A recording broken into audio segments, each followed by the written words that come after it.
Okay, this is going to be a very short explanation of kind of what federal recognition is and also a little bit of its impact. I mean, as this little blog progresses, I'll talk more and more about the modern day impacts of federal recognition and blood quantum and things like that, because these are like very nuanced situations, especially when it comes to blood quantum. But first, let's just start off with a little overview of what federal recognition is. So, in short, federal recognition is the codification and legalization of Indians, and it began as land grab. So yeah, first you codify what groups are allowed to legally call themselves Indians, and this is done by putting these communities through a rigorous vetting process. So in order to attain federal recognition as a community, you have to prove that your community has existed in the same space for over 200 years and that you've had documented dealings with the federal government for 150 years. So this can come in the form of things like treaties and land appropriations, things like that. Which makes it really difficult for groups like the Homa and the Moa Choctaw Indians in southern Alabama.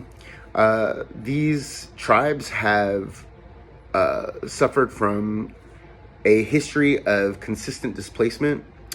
The Moa Choctaw, in fact, resisted removal during the Indian Removal Act or the Trail of Tears by hiding in the swamps and pine barrens of southwestern Alabama. And they were actually only found at the turn of the 20th century by a logging company who were cutting down those pines in order to sell to various manufacturers. This bureaucratic process not only keeps unrecognized indigenous communities from attaining resources meted out by the federal government. These are resources such as grants for healthcare, education, community development, but it also keeps recognized communities from being completely self-sufficient. It keeps them relying on the federal government for these resources.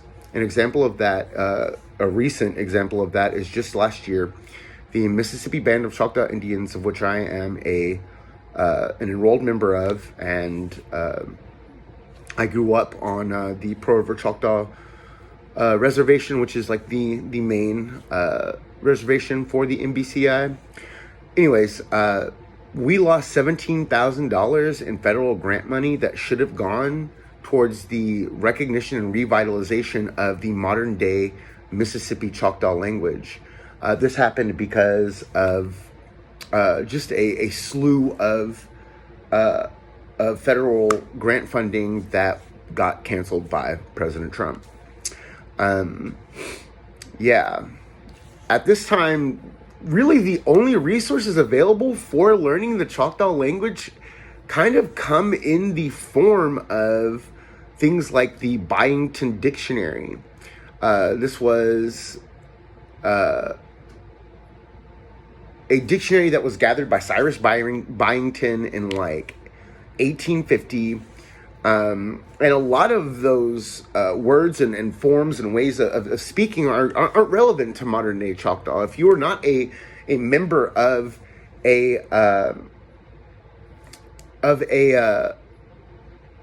modern day Choctaw community that regularly speaks Choctaw, you're not going to really ever learn how to speak it. And there's a lot of tribal members out there scattered in the wind who have like this passion to learn about their culture, and language is the lifeblood of our culture. Another step in the abomination that is federal recognition is blood quantum. Blood quantum is a law that is upheld not just by the federal government, but by the government of federally recognized tribes that forces tribal members to prove heritage through bloodline in order to be an officially enrolled member of a federally recognized tribe. For example, with the MBCI, you have to be able to prove that you are at least half Choctaw in order to be an enrolled member. One of my best friends growing up was this guy, Tavares Sam. Still love him, still talk to him every now and then. Great fucking guy. Yeah, he does not meet the requirements for federal recognition because he is half black, a quarter white, and a quarter Choctaw. And we'll get into, in a later video, we'll get into the one-drop rule versus blood quantum, because that's a very heavy topic that definitely needs to be its own thing. So the thing about Tavares' situation is that he grew up on the res. He grew up just around the corner from my grandpa's house, raised by his grandparents. He grew up as a Choctaw. He knows the language. He engaged in social practices, and he's a community member. But because of blood quantum, he is not allowed to be an enrolled member. He's not allowed the few benefits there are to being an enrolled member of a federally recognized tribe. And what's especially egregious about Tavares's case and about, you know, the situation of a lot of tribal members, community members, is that this gatekeeping isn't just being done by the federal government. It's being done by the tribal community in and of itself.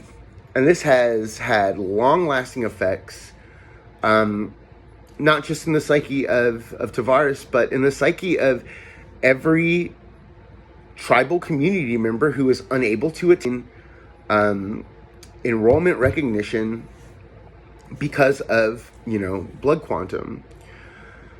And this leaves them with this kind of psychic tear of not feeling like they have a foothold in a cultural identity. So in summation, the legalization of Indians is not only in order to limit our numbers, but also to limit our communal power. It is the thorn in the moral center of our nations. It turns native people into strangers and into immigrants. And what's happening today with ICE is a continuation of the genocide and extermination of the indigenous population of this land. It's never been about immigration, and it's always been about replacement. The less natives there are, the more these European descendants, these European nationalists can build the narrative that this is their God-given land. The sordid lie of manifest destiny continues to this day. And it's because of this that it's important that we push back. It's important that we push back on the narrative of European indigeneity. And work and fight for the survival and liberation of the indigenous peoples of this land, the people who belong to this land. There's so much more I want to talk about, but I mean, this could easily go from a 5 to 10 minute video to an hours long lecture, and I just don't have the energy or drugs to do that right now. So thanks for watching, thanks for listening or reading, and I hope you have a beautiful day. Chimpi Salachiki.